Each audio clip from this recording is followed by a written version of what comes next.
굿모닝입니다. 예수님과 함께 시작하는 하루, 축복된 하루가 될 줄로 믿습니다. 10월 1일 목요일 아침입니다. 오늘은 제가 왜 고에 온지 딱 한 달 되는 그런 날이네요. 9월 1일 날 왔으니까 벌써 한 달이 지났는데 어떻게 지났는지 잘 모르겠네요.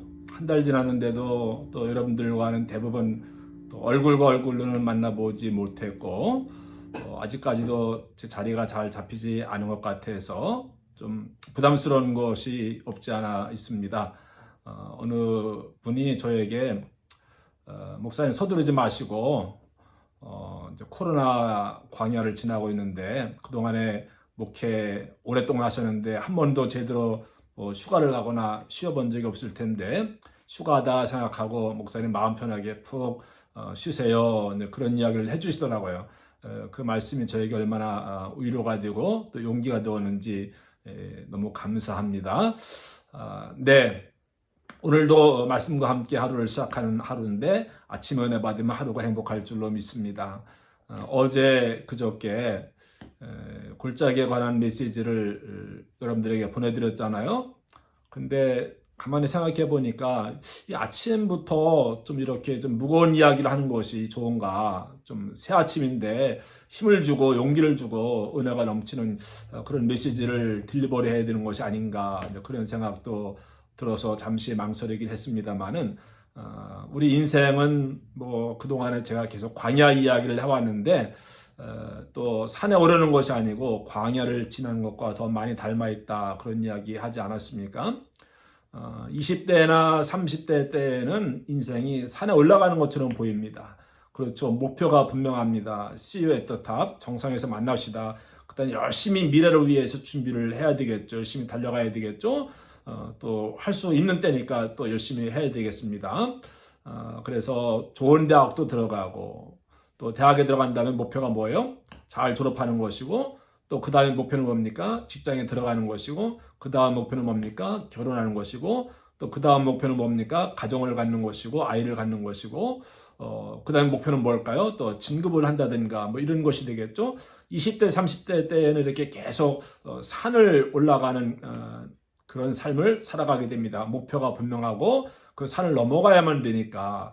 근데 이제 40대나 50대가 되면은 인생이 다르게 보이는 겁니다. 그때부터는 광야처럼 보이는 거예요. 잘 견뎌내야 되는데 이 광야를 잘 버티고 이겨내야 되는데 가정생활이나 직장생활이나 또 사업이나 또 건강이나 또 모든 것이 그때는 뭘 이룬다고 하는 것보다는 잘 견디고 이겨내는 것, 이 광야를 잘 통과하는 것. 20대나 30대 때는 목표를 향해서 갔는데 40대나 50대가 되면은 목표가 아니고 목적지를 더 생각을 하게 됩니다. 어디를 향해서 가야 되는 것인가?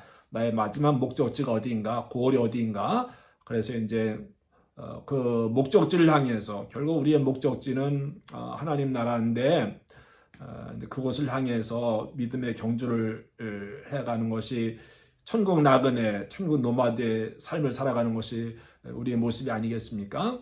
또 이제 60이 되고 70이 되면은 자신의 삶을 뒤돌아보면서 정리해야 되는 그런 시기예요.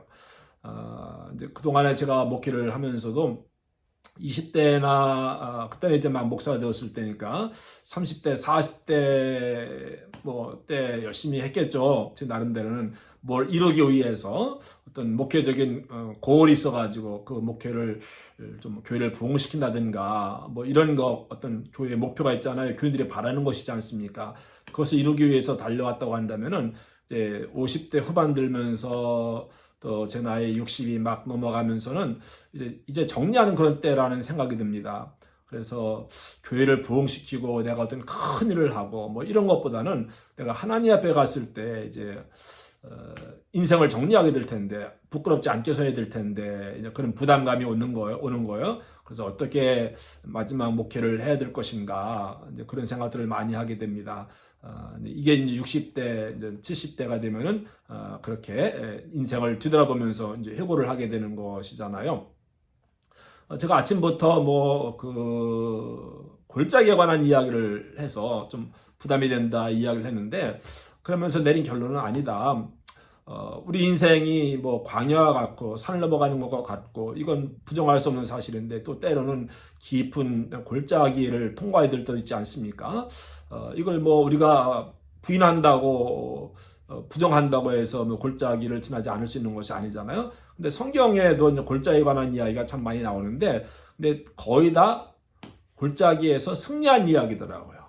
골짜기를 무사히 통과한 이야기. 내가 사망의 음침한 골짜기를 지날지라도 골짜기를 지나가는 인생이에요. 광야와 산과 골짜기가 어떻게 다를까? 골짜기는 어쨌든 빠져나와야 되는 거예요. 거기 머물러 있으면 안 되는 겁니다. 그래서 내가 사망의 음침한 골짜기를 지날지라도 통과를 해야 돼요. 골짜기는 텐트를 치고 장막을 치고 집을 짓고 거기서 한평생 살아가야 되는 그런 곳이라고 한다면 절망이겠습니다만은 그러나 때로는 인생의 절망의 어두움의 골짜기 또 때로는 어떤 분들은 또 우리가 마지막 다 통과해야 되는 그런 죽음의 골짜기도 있겠고 있을 텐데 또 우울증이라든가 또 파산이라든가 이혼이라든가 이런 인생에 빠져나올 수 없는 그런 수렁 같은 골짜기 이 골짜기는 빠져나와야 돼요. 거기 머물러 있으면 안 돼요. 그렇죠? 골짜기를 지날지라도 그랬습니다. 곧 들어옵니다. 그냥 어쨌든 내가 거기 머물러 있으면 안 되고 좌절하고 절망한 채 그냥 머물러 있으면 안 되고 어쨌든 우리가 하나님의 도우심을 입어서 하나님과 함께 그 골짜기를 빨리 빠져나오는 게 이제 골짜기를 지날 때 우리의 목표입니다. 근데 광야는 이게 뭐 하루 이틀에 빠져나오고 해결할 수 있는 그런 것이 아니고 결혼 생활 그렇죠? 뭐 몇십 년 같이 가야 되는 거잖아요. 또 뭐 직장 생활 이거는 뭐 빠져나와야 될 대상이 아니고 거기서 버티고 견디고 이겨내야 될 어떤 삶의 무대가 이 광야라고 생각이 되어지지 않습니까? 그러니까 광야를 지날 때는 빨리 뭘 어떻게 해보겠다 여기서 벗어나야 되겠다 그런 생각이 아니고 성경에도 보면은 광야가 계속 이어집니다. 뭐 신광야 무슨 뭐 광야 참 많이 있는데 광야마다 이제 색깔이 다르고 광야마다 이제 뭐 다른 것이 있습니다만은 우리 인생도 이 광야 끝나면은 가나안 들어가는 거 아니더라고요. 하나의 광야가 끝나면 또 다른 광야가 앞에 나타나고 또 그 광야를 또 통과하고 계속 진짜 가나안은 이제 우리가 하나님 나라에 갈 때 이제 거기 그때 진짜 가나안에 들어가는 거더라고요.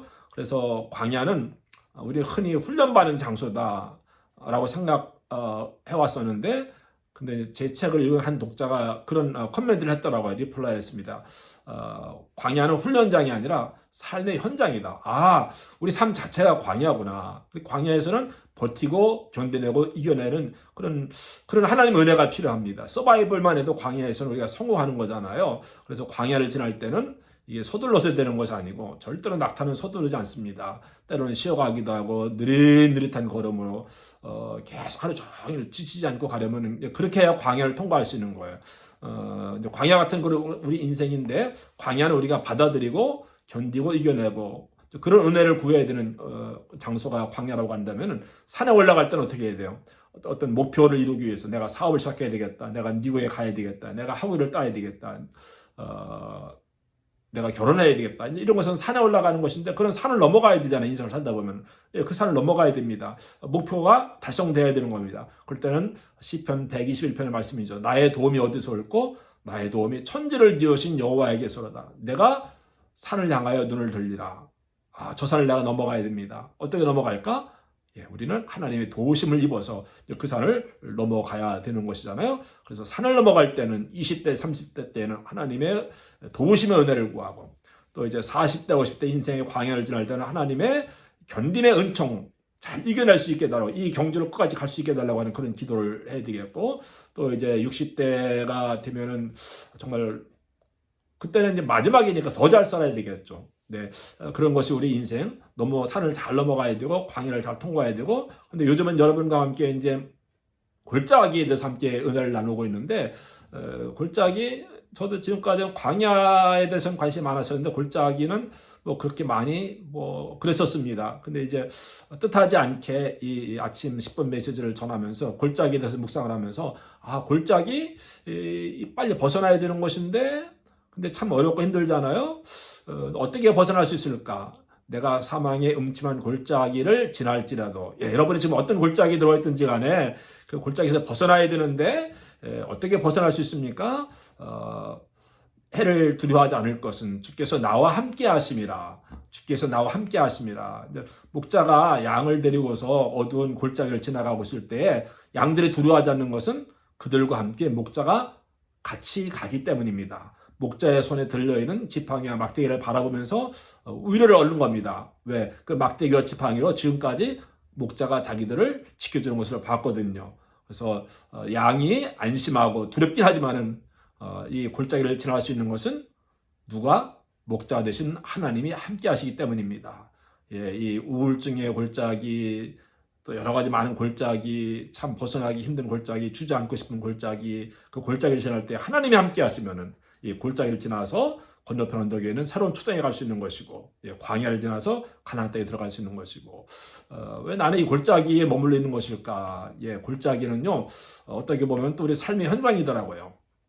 높은 산에 올라가려면 먼저 깊은 골짜기로 내려가야만 됩니다. 또 산에 올라갔어요?